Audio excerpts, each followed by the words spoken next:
Assalamualaikum warahmatullahi wabarakatuh. Selamat datang di video pembelajaran PKBM Khatulistiwa. Pada kesempatan kali ini, kita akan mempelajari pelajaran sosiologi modul 7, unit 2, diagnosa masalah sosial.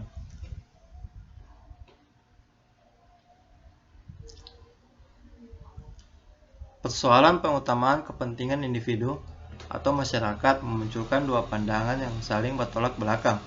Kedua pandangan ini justru berkembang menjadi paham atau aliran bahkan ideologi yang dipegang oleh suatu kelompok masyarakat. Kedua pandangan tersebut yaitu: 1. Pandangan individualisme. Pandangan individualisme menempatkan hakikat manusia sebagai makhluk individu yang bebas dan terlepas dari manusia yang lain. Karena itu, ia memiliki hak-hak yang tidak boleh dihalangi oleh siapapun, sehingga kehidupan individu akan terjamin dan bahagia.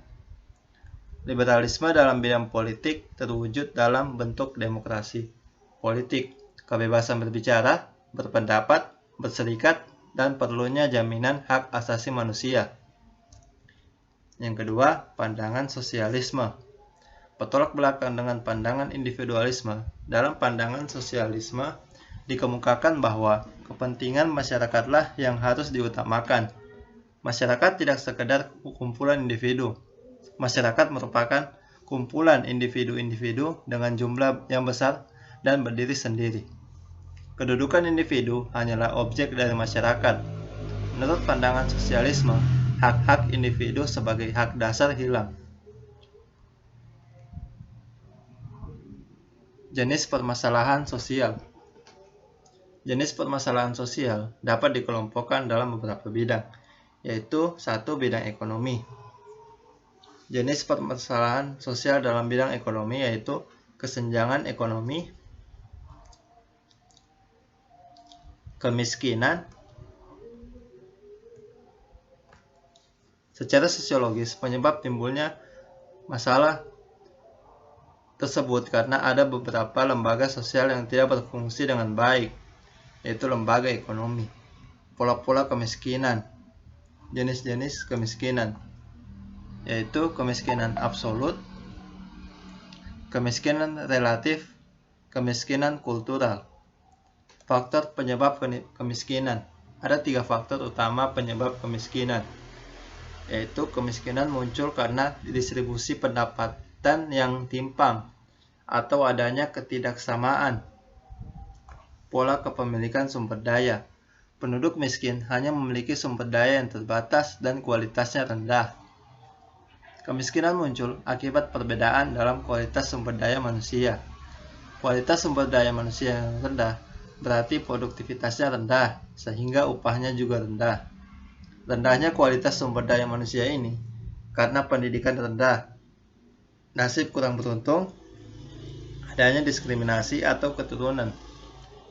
Kemiskinan muncul karena perbedaan akses dalam modal yang sulit dimiliki oleh kelompok kelas bawah. Orang yang miskin akan sukar mengembangkan diri karena akses untuk pengembangan diri itu rendah. Bidang politik dan hukum.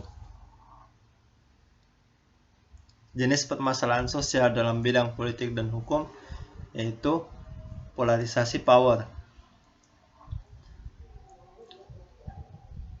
Polarisasi berarti pembagian suatu unsur menjadi 2 bagian yang berlawanan, sedangkan power sendiri diartikan sebagai kekuatan. Jadi, dapat didefinisikan sebagai pembagian kekuatan. Peta kekuatan dari kelas atas meliputi bidang ekonomi, politik, dan hukum. Secara ekonomi, kelas atas merupakan kelas yang mengendalikan jalan dan lajunya perekonomian. Sebaliknya, kelompok kelas bawah terdiri dari orang yang dengan latar belakang pendidikan yang rendah, serta tanpa adanya kepemilikan modal. Yang kedua, politik identitas. Pengelompokan sosial berbasis kesamaan identitas menjadi penting dalam mendorong timbulnya politik identitas.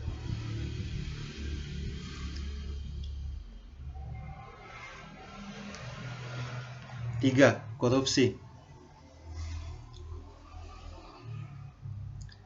Korupsi adalah penyalahgunaan kekuasaan untuk keuntungan pribadi.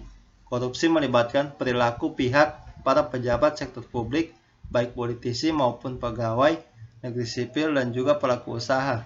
Mereka secara tidak wajar dan tidak sah memperkaya diri sendiri atau orang yang dekat dengan mereka dengan menyalahgunakan wewenang yang dipercayakan. Beberapa tindakan yang bisa dikategorikan sebagai tindak pidana korupsi yaitu tindakan merugikan keuangan negara atau pihak lain, tindakan suap penyuap, melakukan penggelapan dalam jabatan, tindakan pemerasan, benturan kepentingan dalam pengadaan, gratifikasi.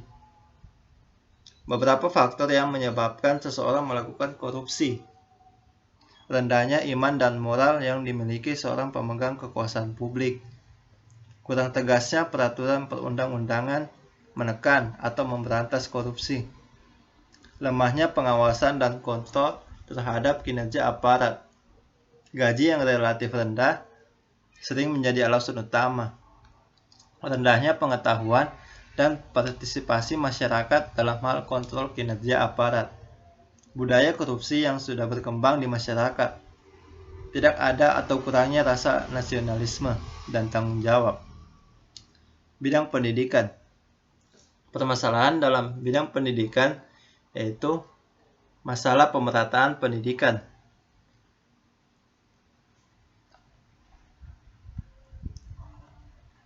Masalah pemerataan pendidikan timbul apabila masih banyak warga negara, khususnya anak usia sekolah, yang tidak dapat ditampung dalam sistem atau lembaga pendidikan karena kurangnya fasilitas pendidikan yang tersedia. Masalah mutu pendidikan. Mutu pendidikan dipermasalahkan jika hasil pendidikan belum mencapai taraf seperti yang diharapkan.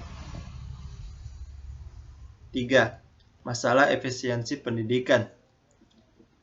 Pada hakikatnya, masalah efisiensi adalah masalah pengelolaan pendidikan, terutama dalam pemanfaatan dana dan sumber daya manusia. Masalah relevansi pendidikan. Masalah relevansi adalah masalah yang timbul karena tidak sesuainya sistem pendidikan dengan pembangunan nasional, setara kebutuhan perorangan, keluarga, masyarakat, baik dalam jangka pendek maupun dalam jangka panjang. Dua faktor sebagai penyebab rendahnya mutu pendidikan, yaitu terbatasnya dana dan daya untuk melayani pemerataan kesempatan pendidikan bagi rakyat, kondisi satuan pendidikan karena jumlah murid dalam kelas terlalu banyak, pengarahan tenaga pendidik yang kurang kompeten, kurikulum yang belum mantap, dan juga sarana yang belum memadai.